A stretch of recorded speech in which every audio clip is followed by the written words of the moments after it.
Hello everyone. Now we are going to see about androgen binding protein, also known as ABP. So I too love this hormone because it's a little bit different from the regular hormones that we generally see. Androgen binding protein is produced by Sertoli cells. So what are the Sertoli cells? Where are they present? So if we see, this is the testis and here we have the seminiferous tubules. The seminiferous tubules produce the sperm and it will be emptying in the epididymis. So here we have the epididymis and the epididymis carries the sperm like this. So again we have another set of seminiferous tubules.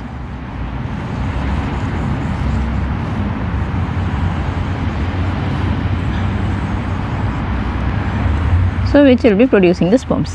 Now if we take a cross section of the seminiferous tubules over here, then it will be producing Sertoli cells. Then it contains the Sertoli cells. So this is the canal over here, and then the Sertoli cells will be producing sperms. So these are the Sertoli cells. And where do we have the Leydig cells? The Leydig cells are present in the tissue. So this Leydig cells will be releasing the testosterone.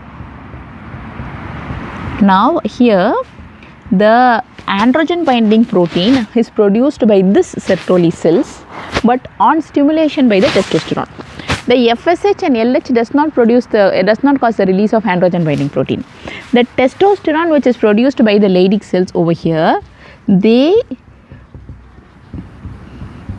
increase the production of the androgen binding protein by the Sertoli cells. So it is produced on stimulation by the testosterone.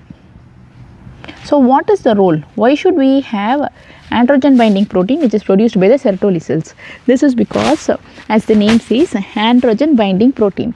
It will locally concentrate the androgens for better spermatogenesis. So its role to have spermatogenesis. So this is about androgen binding protein. What about the sex hormone binding globulin? The sex hormone binding globulin, the name actually explains everything. So here if you see, what are the sex hormones? The estrogen as well as the progesterone. Let's assume we have estrogen and progesterone. So okay, let this be estrogen.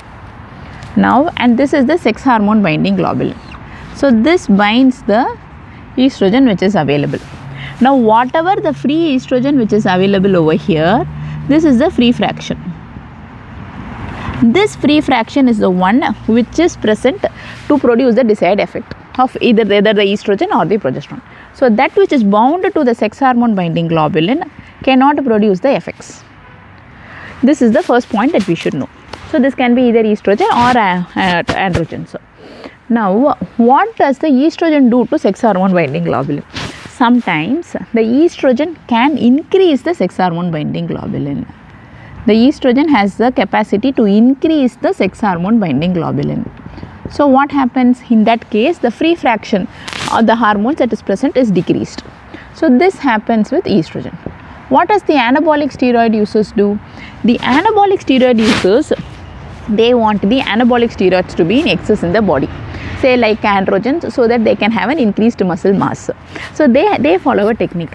They will take drugs or the agents which will decrease the sex hormone binding globulin. When sex hormone binding globulin is decreased, then what happens? The free form that is available is increased. So now when the free form which is available, what is the free form? When the excess of androgens which is present in the free form is available, then the androgens can produce more effect. So that is the idea of taking agents which will decrease the sex hormone binding globulin. So that is sometimes taken by anabolic steroid users. So this is in short about sex hormone binding globulin. Let's see about human placental lactogen or human chorionic somatomammotropin. So this is produced by the placenta. The syncytial trophoblast of the placenta produces human placental lactogen or human chorionic somatomammotrophon. What is this rule? This will produce an insulin resistance, so that there is more glucose which is present in the blood. Why should they have more glucose in the blood? This is the reason, because there should be more glucose it should be available for the growing fetus. So this is produced in the 3rd trimester. But the side effect is that the human placental lactogen can result in gestational diabetes mellitus. So this is in short about these important hormones.